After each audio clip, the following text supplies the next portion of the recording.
అందరికీ నమస్కారం. ఇవాల్టి వీడియో ఎపిసోడ్ నెంబర్ 2 మహాభారతం సిరీస్లో ఈరోజు భీష్మ ప్రతిజ్ఞ చూద్దాం.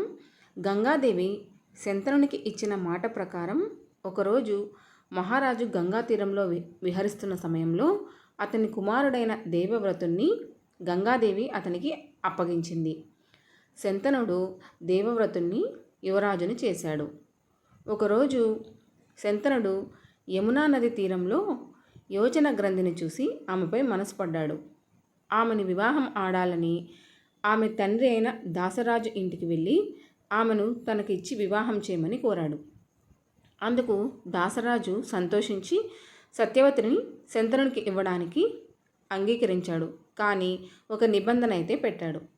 తన కూతురైన సత్యవతి కుమారులను చక్రవర్తి చేస్తేనే తన కూతుర్నిచ్చి పెళ్లి చేస్తానని చెప్పేసి ఆయన ఒక నిబంధన అయితే పెట్టాడు. కానీ ఈ విషయం శంతనునికి నచ్చలేదు. అందుకని విచారిస్తూ రాజ్యానికి తిరిగి వెళ్ళిపోయాడు. దేవవ్రతుడు తన తండ్రి విచారంగా ఉండడం గ్రహించి మంత్రుల ద్వారా సత్యవతి విషయాన్ని తెలుసుకున్నాడు. తెలుసుకొని ఆమెతో తండ్రికి వివాహం జరపాలని నిశ్చయించుకున్నాడు. అతడు దాసరాజు వద్దకు వెళ్ళి తన తండ్రి శంతనునికి సత్యవతిని ఇచ్చి పెళ్లి చేయమని అడిగాడు. దాసరాజు దేవవ్రతునితో ఆమె తన కుమార్తె శంతనునికి ఇవ్వాలన్న దానికి నాకు ఏ అభ్యంతరము లేదు, కానీ వారి పిల్లలని చక్రవర్తి చేస్తేనే ఇస్తాను, వివాహం చేస్తాను అని చెప్పాడు. వెంటనే దేవవ్రతుడు తప్పకుండా మీ మాటకు నేను సమ్మతిస్తున్నాను, పుట్టబోయే కుమారులను రాజ్యానికి చక్రవర్తులను చేస్తానని చెప్పి మాట ఇస్తాడు.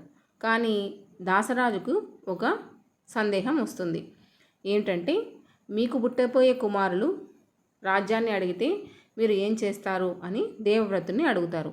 అప్పుడు దేవవ్రతుడు పంచభూతాల సాక్షిగా ఆజన్మాంతం నేను బ్రహ్మచారిగా ఉంటాను అంటూ భీష్మ ప్రతిజ్ఞ చేస్తాడు. ఈ విధంగానే ఆయనకు దేవవ్రతునికి భీష్ముడు అనే పేరు నామధేయం కలిగింది.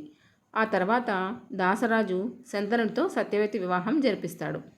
తన కోసం ఇంతటి త్యాగం చేసినందుకు గాను శంతనుడు భీష్మునికి ఇచ్ఛా మరణం అనే వరాన్ని ఇచ్చాడు. అంటే తనకు నచ్చినప్పుడు మాత్రమే చనిపోయే వరాన్ని ఇస్తాడనమాట. ఇది ఎపిసోడ్ నెంబర్ 2. మీకు నచ్చినట్టయితే లైక్ చేసి షేర్ చేయండి.